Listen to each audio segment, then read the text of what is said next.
everybody, and welcome back. I am Maple Vangirl, and thank you so much for tuning in. Happy St. Patrick's Day! Still got the earrings going, and a little bit of green. This upload, of course, will be a little bit belated. It's going to be a day late, because yesterday was, how can we put this politely?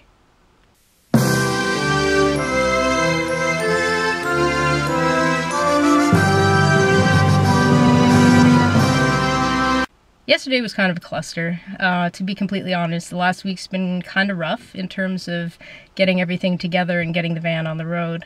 As you'll probably notice, I'm not in my van right now. I've actually borrowed my mom's car for the time being.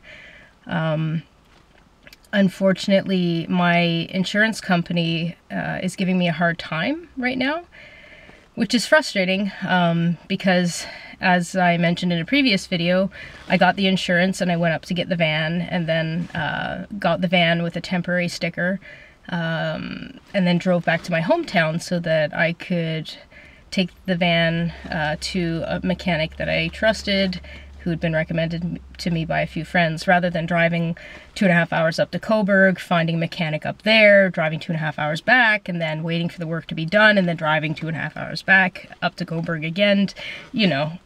So rather than doing that, I just got the temporary sticker for the plates and then came back. And now all of a sudden, my insurance company is saying, oh, well, we want a photocopy of the ownership, and we want you to take photographs of the vehicle from all sides. We want to take photographs of the interior and all of the modifications that you plan on doing.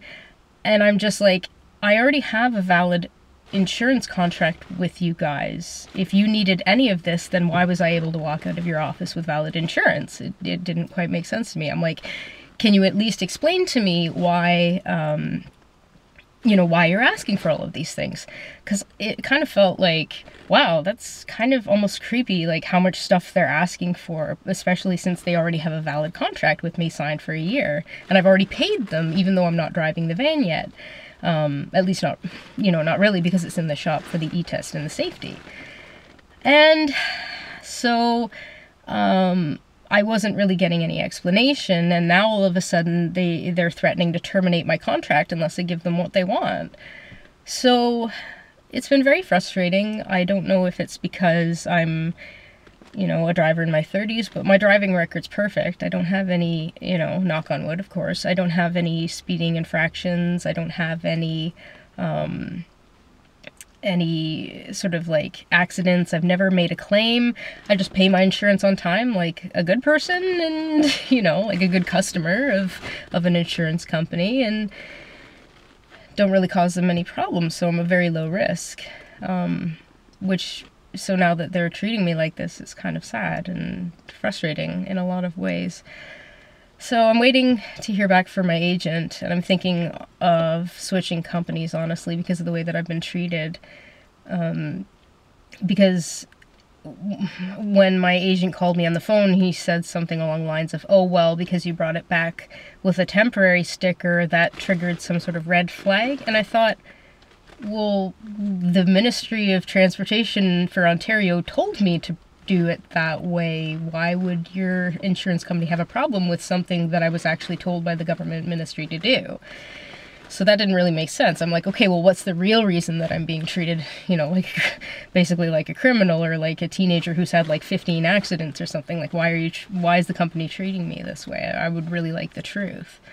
So still waiting on that. It looks like there's an email in my inbox, so I'll check it when I get into the university. The other thing, so the main reason, that's not the reason, of course, that we're not in Lola right now. The reason we're not in Lola right now is because when I called the mechanic, there seems to have been a misunderstanding on his part. I had set aside $1,000 for repairs, and when he had called me initially to give me a quote over the phone, he said, okay, well, you know, we're going to take the rear brakes off. It needs a tie rod in the front, and it may need rear brakes. It looks like it's been sitting for a little while, and there's some rust built up. You know, it may need new brake shoes or whatever. He said, but if it needs everything that I think it needs, then it's gonna be maximum about $1,000. And I was like, okay, great. I said, great, I can handle $1,000. That's no problem. Obviously, I'd be happier if it was less than that, but, you know, do what you have to do. I can handle $1,000 worth of repairs. So I called back on Wednesday of this week, and everything had been looked after, and he said, oh, it's going to be $1,928. And I was like, pardon? You had quoted me a maximum of 1,000. Oh, well, there must have been some misunderstanding. Okay, so at this point, here I am thinking, oh, great, it's either, you know, here I am, young female coming into the shop, and, you know, it's not that I expect to be taken advantage of or anything like that, but there's this thing called basically gaslighting. It's a term that means when somebody tries to make another person think that they're crazy and that they've misunderstood things. It's a form of abuse, basically, where you make somebody think that they're crazy, or you make them doubt their own sanity or whether they've said the things that they've said as an attempt to get away with whatever you're trying to get away with. So basically, I was thinking, okay, is this guy gaslighting me, basically? Is he just trying to say that I've misunderstood and just to get away with basically a bill that's double the maximum estimate that he gave me? So I was a little bit upset, understandably, because the bill's coming in $928 higher than what I budgeted for, and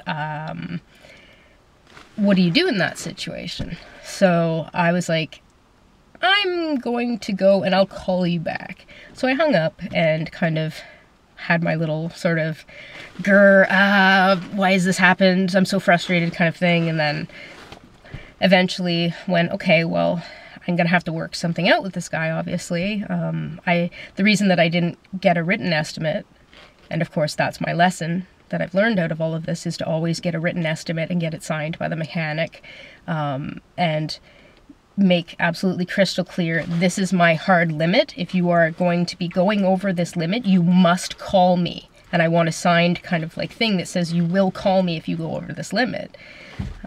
So that's my lesson that I've kind of learned out of all of this. But the reason I sort of didn't even think to get that was because this mechanic had been recommended by 3 different people that I know, who really trust this guy, but all 3 of those people are men, so maybe they get, I don't know, maybe they don't get treated that way. I don't sort of, I always like to think the best of people. I don't like to assume that sexism is going on unless, you know, it's really kind of blatant. I try to give people the benefit of the doubt, but I really don't know why I was treated differently than my male friends who really have no complaints about this mechanic. I'm not sure what happened. The mechanic asserted that there was a misunderstanding, so when I went in to pay, I went in with $1,150, and I said, look, here's $1,150. I'm going to have to leave Lola on your lot and pay you after I get my next 2 paychecks because, you know, I'm a TA and I only work a set number of hours a week because I'm in the middle of getting my master's degree. So you're just going to have to wait until I can get the rest. And he did feel bad. He said, you know, there's been a misunderstanding. And I said, I realize that there may have been a misunderstanding on your end. However, I don't see why, as the customer, I have to be responsible for your misunderstanding and pay for that. And I said, and I don't have $1,900 to give you. Right now I have what I budgeted, which was $1,000 plus whatever the taxes were going to be. So that's what I have to give you today. And then I will have to leave Lola on your lot for another 4 weeks, so that I have another 2 paychecks come in, and then I'll pay the rest. And he was okay with that. He was, you know, he didn't have a problem with that. And he obviously felt bad. So I don't think he was sort of, you know, I don't think he was trying to take advantage or anything like that. But again, it's put me in a very frustrating situation because now I'm paying a month of insurance and a month of my plates for a vehicle that I can't even drive for another month, which is kind of sad. And also I miss Lola because she's mine, and I'm very excited, of course, to have my own rig and to not be able to do any work on her for another 4 weeks because of sort of the chaos that's been going on. It's kind of disappointing. But I'll take it basically, the positive side of this is that there have been lessons learned. I've learned that when you go to the mechanics, if you're getting estimates on the work to be done, get a written estimate. And if they put it up on, if they put the vehicle up and look under it, and then they find out that it's going to be more, you know, have something in place where you'll be certain that they will call you if they're going to exceed the written estimate that they've provided to you. So yeah, more tips for life.